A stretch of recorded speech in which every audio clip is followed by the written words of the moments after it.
Hey there, this is Mr. Icarus, and welcome to yet another edition of Doom Mod Madness. And you know what? I'm a simple man. I see a Combine Keegan Doom mod, and I download that shit as soon as humanly possible, because this is the modder responsible for combined arms and G-Motor, both of which I have enjoyed tremendously, and now it looks like he's 3 for 3 in my books with Space Hunter.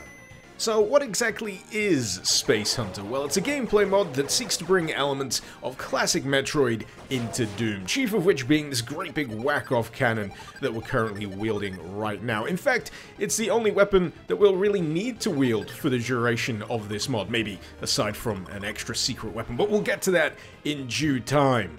I suppose you could regard the bombs that you can chuck here as weaponry as well, especially once you've upgraded them like I have here, spewing bombs left, right, and center out of a green bouncy ball, but most of the time you're going to be using the cannon and the variety of modes that you can activate for it. To begin with, you'll start off with a standard beam, which can struggle a little bit when dealing with hefty enemies or crowds, which is why it's a nice touch that you also start with the missile launcher, just to help you take down those chunkier enemies before you get your hands on beefier beam modes.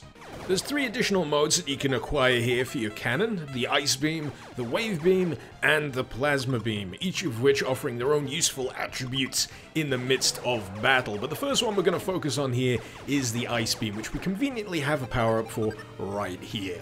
Now, unsurprisingly, the Ice Beam allows you to freeze your enemies to death, but what's interesting about this is that once they're frozen, they can then explode into icy shrapnel, and if that shrapnel hits other enemies that are low in health enough, they'll also freeze and then explode into shrapnel, providing a really fun and interesting combo effect. And then there's the Wave Beam, which is essentially the chain gun of Space Hunter, a weapon that's very effective at dealing high levels of damage in rapid fire form, but it also chews through the ammunition, so you need to be a little sparing in where you choose to use it. Personally, I like to use it to whittle down the health reserves of bigger, chunkier enemies, the kind of situations where the slower fire rate of the Ice Beam doesn't quite cut it.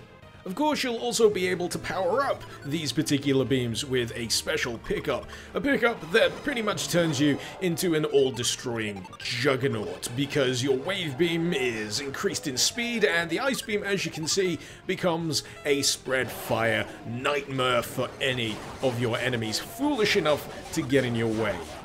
To say that it's a little bit satisfying would be a massive understatement, especially coupled with the wonderful death animations that you get with your enemies, where they just fly into multiple bits. I mean, sure, it's not the same as the gore-drenched mayhem of things like Brutal Doom and other ketchup-infused mods that I've played, but still, it's very fun to witness and fits in with the theme rather wonderfully. One thing that surprised me quite a lot about Space Hunter is just how well it meshed with the particular map pack that I'm using here, which is back to Saturn X, and originally I was just testing the mod out on this. I didn't have any plans to have it featured alongside this, but I ended up enjoying it so much that I could have ended up completing the entire map pack if I wasn't concerned with actually getting down to brass tacks and making this video. I've actually been trying to put my finger on what it is exactly that makes these two work so well together, and obviously Back to Saturn X is already a fantastic map pack, but that doesn't always mean it's going to work fantastically well with any given gameplay mod.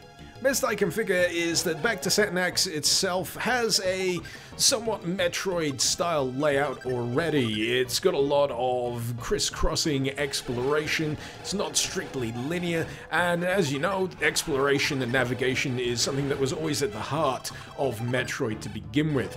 But to put it in simpler terms, it just seems to work, which is nice. Another thing that works nicely here is that hit-scan enemies don't hit-scan in Space Hunter, which is always a relief, because hit-scan has always and forever will be a pain in the ass in Doom. Instead, machine gunners, shotgunners, soldiers, even spider masterminds do in fact fire dodgeable projectiles. It's just something that serves to sweeten the already tremendously solid gameplay that's on show here in Space Hunter. It's something that feels really, really well balanced, and a few people out there may be a little disappointed that there's not more modes available for the beam cannon here, but trust me, you won't miss them. you'll be having too much fun with what's already available. Each one here feels like it's got a use, a situation where it shines best, and you'll be happily switching between them over many, many maps. In terms of other touches, I really enjoy what happens to the Revenants when you kill them. Just their little skulls perched atop their bodies there. Puts a little smile on my face. You may realize that so far, despite mentioning that the cannon has 3 additional modes, the Ice Beam, the Wave Beam, and the Plasma Beam, I've only really shown 2 of them, the Ice and the Wave, and that's because the Plasma Beam doesn't really turn up until a fair way through my playthrough, and for probably good reason as well, because, yeah, it wrecks face. Granted, the amount of face wrecking going on with it at the moment is going to be because of the extra beam power-up that basically triples the output of everything, but regardless, the Plasma Beam is not something to be trifled with. You may also remember near the start of this video I mentioned that there's an additional secret weapon you can obtain here in Space Hunter, and that requires you encountering a very specific enemy, defeating it, and then picking up the magic wand. Yep. Probably weren't expecting that, were you? So who do I need to kill to get my hands on a sick-ass magic wand, I hear you ask? Well, this guy. More specifically, the guy on the right, in the menacing hood. The guy that dies deceptively easily. I thought he would have put up a bit more of a fight, all things considered, but once he's kicked the bucket, all you need to do is run over, pick it up, and its magical wonderment will be yours to wield. Granted, it is not an obscenely powerful weapon.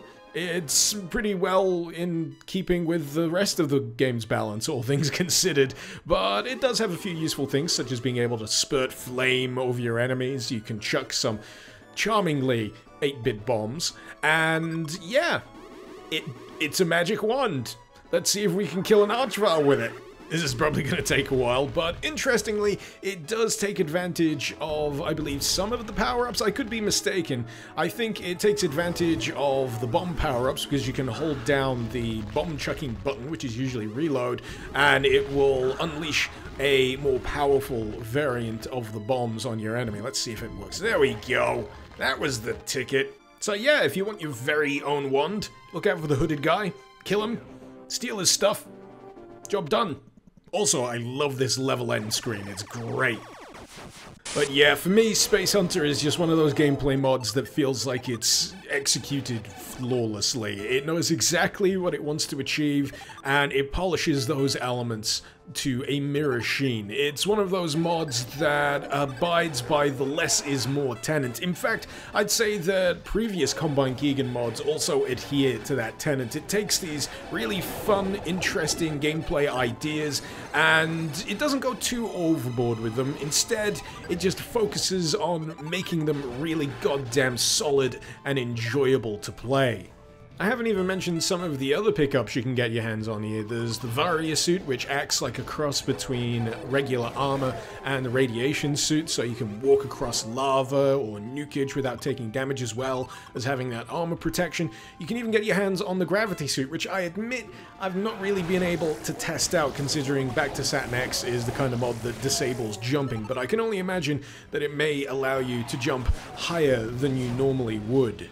But in any case, I think I would most assuredly recommend Space Hunter. It's a tremendously solid, tremendously fun gameplay mod, works exceptionally well with map packs such as Back to Saturn X, and I'm sure it'll work extremely well with a wide variety of other maps too. Just in case you were wondering, I am in fact using a music add-on pack alongside Space Hunter here, which is the SNES Jukebox Ultra Pack. Really recommend it. It really adds to the retro stylings of the mod, and it's just damn nice to listen to. If you're interested in seeing more interesting combinations alongside Space Hunter, there's also a link to a video by Doomenator in the description below, which really looks fantastic when you assemble all the right files together. But yeah, that's pretty much it for this edition. Hopefully you've enjoyed this video. Feel free to let me know what you thought in the comments, and feel free to suggest any mods you'd like to see me cover in future episodes of Doom Mod Madness. This has been Mr. Icarus. Thank you very much for watching. Icarus out.